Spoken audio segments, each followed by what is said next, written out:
Hello everyone, আজকে আমি রান্না করছি সর্ষে শাক। ফার্স্টে কড়াইতে পরিমাণ মতো তেল দিয়ে ধনের গুঁড়ো আর জিরের গুঁড়ো দিয়ে দিলাম। তারপরে আগে থেকে একটা পেস্ট বানিয়ে রেখেছিলাম, আদা পেঁয়াজ রসুন এগুলো ভালো করে ভেজে নিয়ে পেস্ট বানিয়ে রেখেছিলাম, সেটা দিয়ে দিলাম। দিয়ে কিছুক্ষণ নাড়াচাড়া করতে হবে।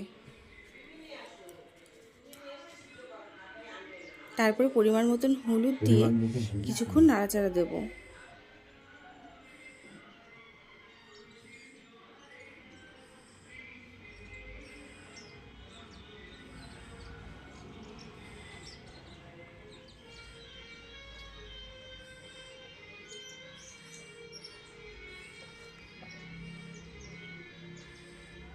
এরপরে পরিমাণ মতন নুন দিয়ে নেব।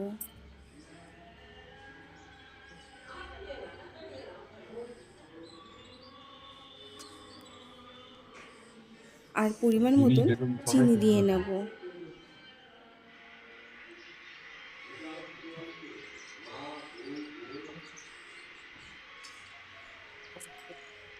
তারপরে আগে থেকে সেদ্ধ করে পেস্ট করে রাখা সর্ষে শাকটা এর মধ্যে দিয়ে নেব।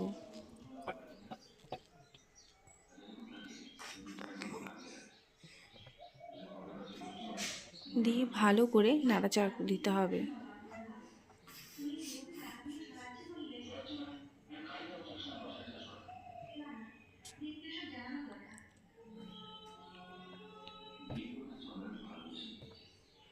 যখন দেখব কালারটা খুব সুন্দর চলে এসেছে,